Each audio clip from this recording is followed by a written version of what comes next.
Hey guys, Mike Pytel here. Today I want to talk to you guys a little bit about the problem with decks. So obviously we have a large variety of sizing and styles of decks on the market today.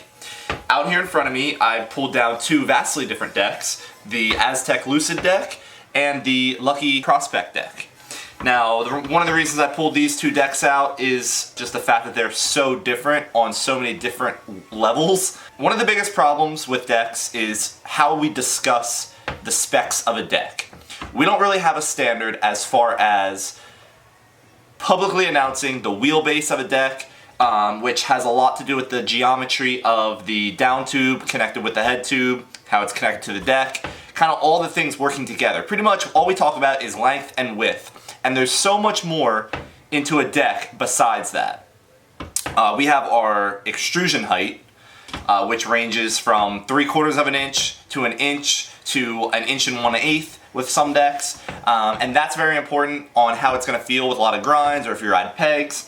But another thing is that a lot of different people don't talk about the foot space. And one thing that's really important is not just how long the deck is, but how much room you actually have to stand on top of it. Another thing is going to be the height of our head tube. That varies vastly within the different companies in our industry. For example, if you come in real quick, right here we have this Aztec deck.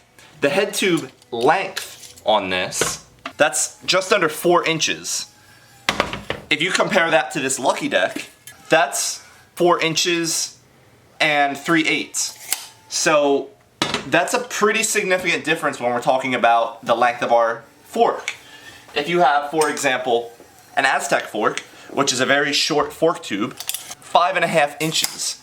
So what we're gonna have is, if we take a 5.5 inch fork and we put that into a almost 4.5 inch head tube length, then you're gonna end up with about or less than an inch after we account for our headset pieces. And if you're trying to ride HIC, that's not really gonna fly. And even with SCS, that's still going towards the shorter side. So we're gonna run into some issues there. Now, no matter what, obviously, between different brands and systems, you're gonna have compatibility issues. But we need to be more open as far as talking about the things like that with our head tube length. And the other thing that I mentioned is our down tube. That's this piece right here that connects the deck extrusion to the head tube. Now, our down tube, all the different decks vary in the angle of the down tube and the length of it. What that is going to affect is our wheelbase, which is going to be when our head tube is further away from the deck.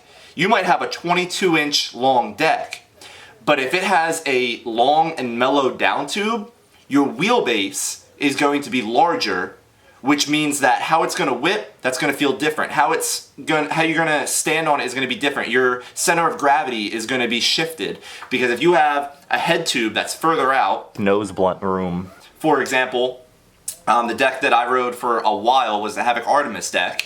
That had a very long and mellow down tube that got the head tube further forward compared to another deck like an Envy, for example, that's really tight and up close. So what that did is that moved my handlebars further forward, and that moved all of my weight a little bit more forward. So I'm less susceptible to looping back.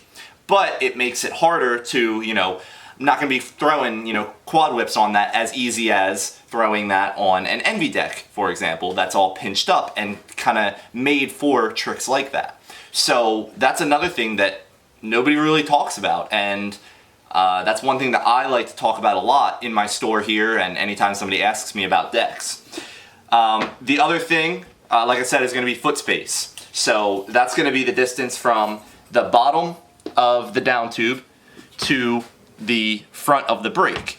So for example, this Aztec Lucid deck, this is the 23-inch version, and when we measure the actual foot space, it's less than 17 inches.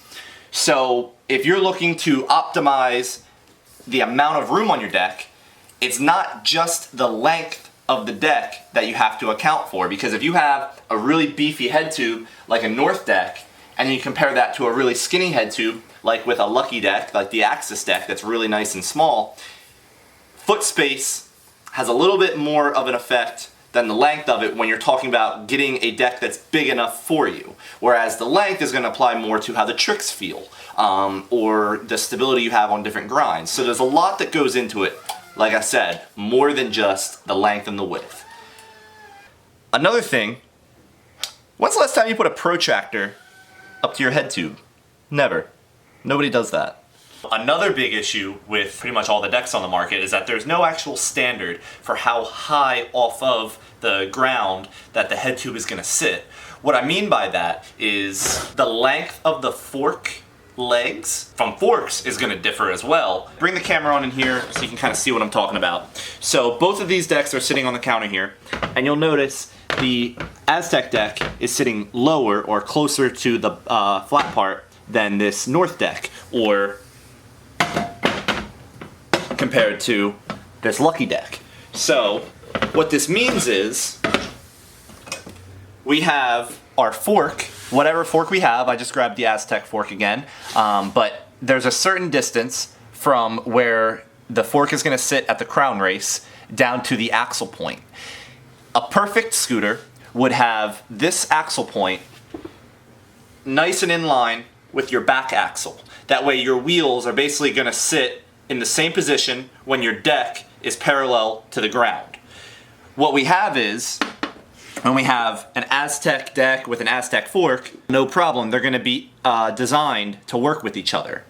But when we go and we throw a fork from a brand that isn't the same designer, you'll have this, which this Lucky deck sits taller off the ground, higher off the ground, and then the fork legs on this are then shorter, to where your deck on a small amount is pretty much going to sit a little bit at an angle. Now, with this in particular, it might not be enough to notice, but it definitely does have an effect with a handful of different parts that we can mix together from aftermarket stuff. So, we kind of need to, as an industry, hopefully, eventually, someday, all come together as far as a standard for where those head tubes are going to sit in comparison to the deck, to make sure that no matter what brand we have, it's going to be a little bit better spread out as far as compatibility.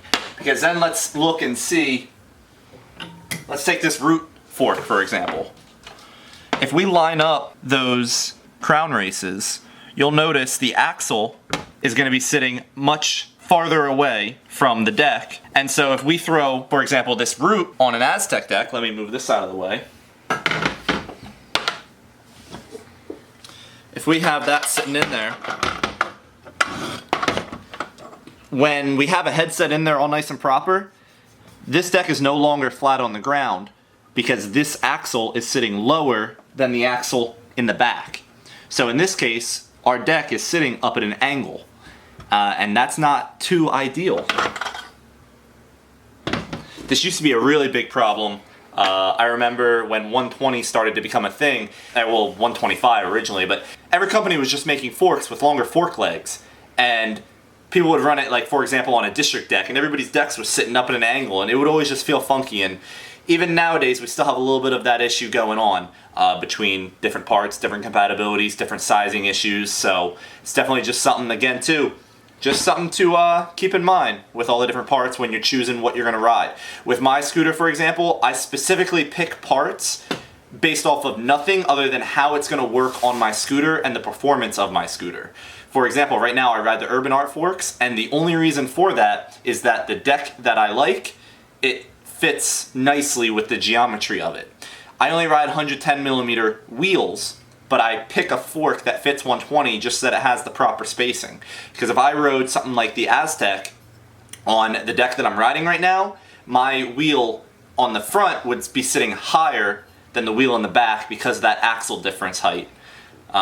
Those were definitely words that made sense, but you know what I'm talking about, so. Alright guys, thanks for watching. That was a little rant video. Not really a rant because I'm not complaining.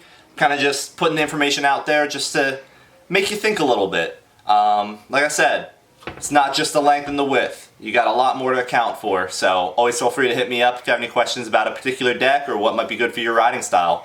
Thank you guys, keep coming back for more videos.